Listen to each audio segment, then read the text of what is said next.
What's up mga kabyanan.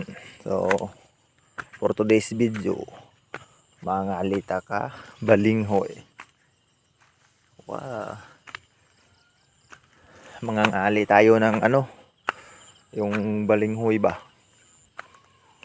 sa taas ng bukid namin dito. Ang tataas naman ng aking aaragyan dito papunta sa pagkakalihan natin ng ating balinghoy.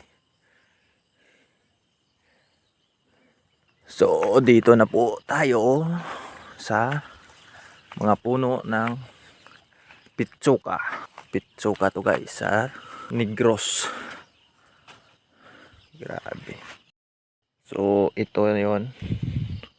Ito tong balinghoy na to. Gagawin natin dito is kukunin natin yung laman ng balinghoy na to. Try natin sa may naglilitik na lupa dito. Na natin kung meron na sulod dito. So ito guys, ayan na. Palabas na yung sulod ng pitsuka na to. Parang liit pa nito. Yan yung laman lupa. Ayan na yan. Tingnan nyo. Grabe.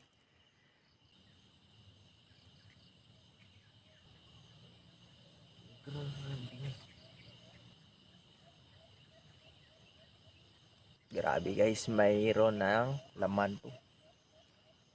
At masyadong malaki.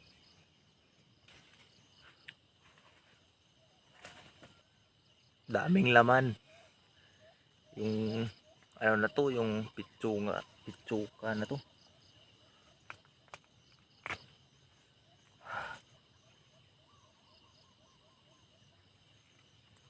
Pitsuka. Pa dito. Mga kabyanan, ito pala yung laman ng ito yung kamuting kahoy namin, ito. So lalagain to tapos kainin. Grabe. Natutumba na to. Siguro walang laman to. Kasi natutumba man to. Tingnan natin kung may laman.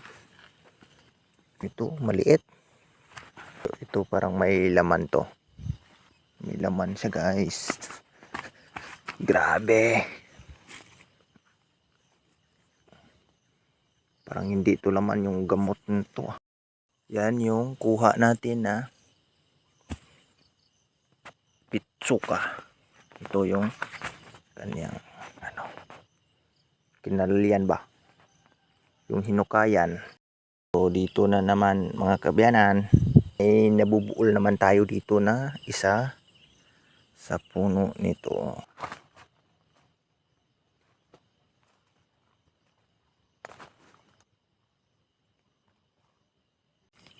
So ito yung kuha natin sa dito guys, sa puno na ito na.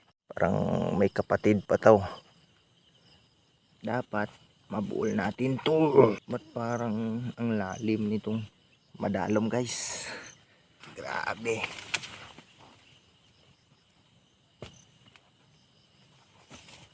Ang pipilit pa ng lupa. Pero masarap to.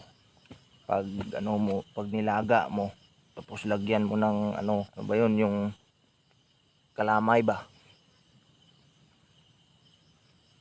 Makukuha ka rin sa wakas. Wow. Sa wakas nakuha rin kita.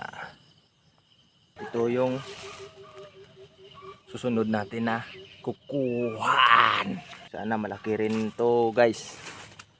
Para hindi na tayo kumuha sa iba.